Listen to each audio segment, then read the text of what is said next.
pay close attention to him because his best friend is JD Vance, Donald Trump's running mate. And he is one sharp cookie. Conservatives are very, very lucky to have him in the House of Commons.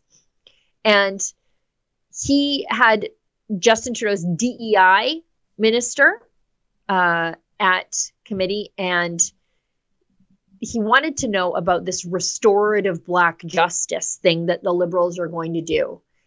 Because once you drill down on restorative Black justice, it's bad. It means emptying out the jails, drugs on the streets, defunding the police. And who better to ask than a Black Conservative MP who grew up in less than the middle class. So let's watch this. Does the minister support the government's Black justice strategy as part of the anti-racism strategy? Absolutely. Thank you.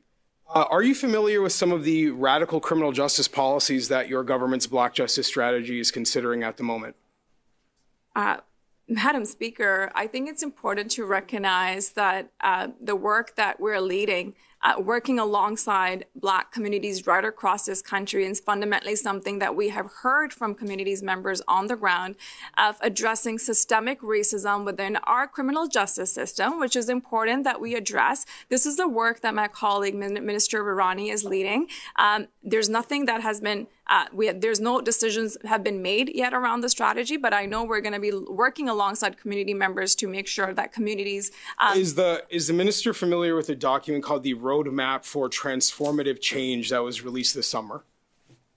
Madam Speaker, this is a work that my colleague, Minister Virani, is leading. We have very meaningful conversations on how to address systemic racism within our criminal justice system, which we know. Your colleague, Minister Virani, described this document as, quote, history making for the Black community and, quote, important milestone for the Black community. It seems like something the anti-racism strategy leader may be familiar with, but it sounds like you're not.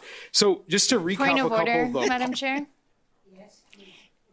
It's not appropriate for a committee member. They may ask their questions, but suggesting things that have not been said into the record is inappropriate. And I would ask that Mr. Giovanni just stick to his thoughts and not try to speak on behalf of the minister. She's more than capable of doing that on her own. Unless he would like to just continue with his questions, then committee can get back to it. That's not a point of order, Madam Chair.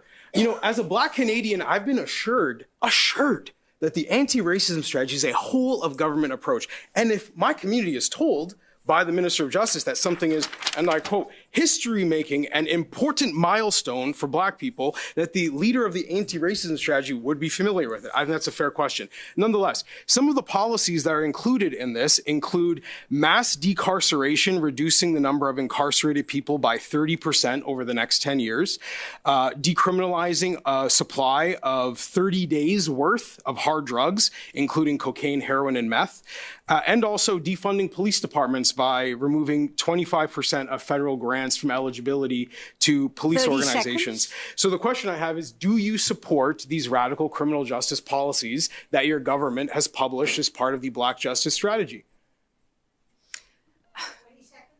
Making a joke out of systemic racism that we have seen in over-incarceration with drugs, of Black and Indigenous people in our criminal justice system. To be making a joke about that is disgraceful. But I expect better.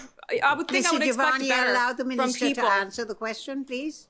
Okay, I think that's enough. You get the gist of it. The most surprising part of all of that is that Hetty Fry is still alive. Did you know that?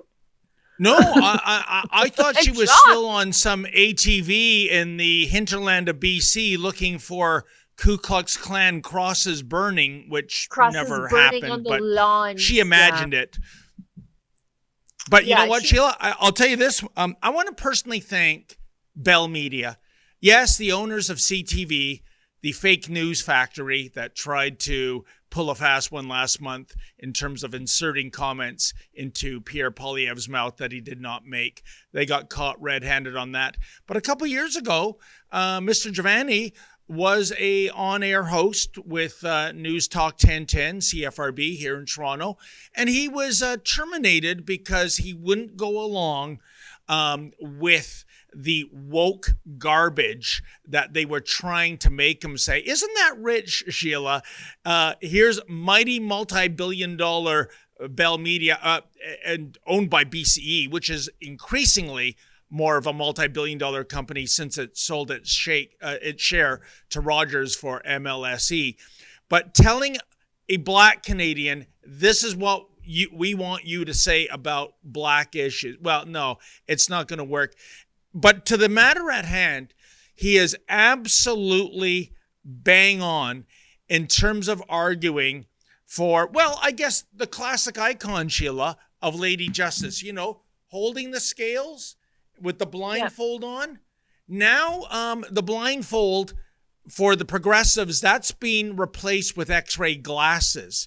There's a different benchmark and penalty if you're Aboriginal. They want different benchmarks and penalties if you're Black. Where does it end?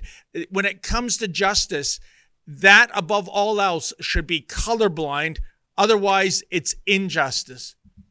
Yeah, I mean, this probably could only have been Jamil Javani asking those questions, but he is right. It's a public safety issue to say we're going to decriminalize a 30-day supply of meth.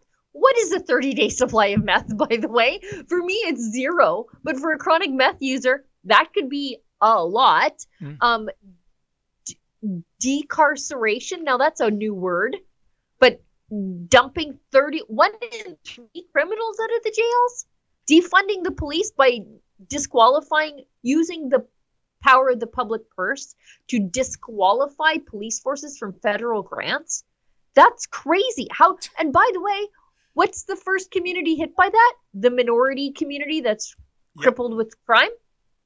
How does it make them any safer by letting the bad guys out? It just doesn't. Sheila, it's just like at the Toronto District School Board when they had cops in schools and a radical fringe clamored about the systemic, policing, bullying, however they wanted to spin it.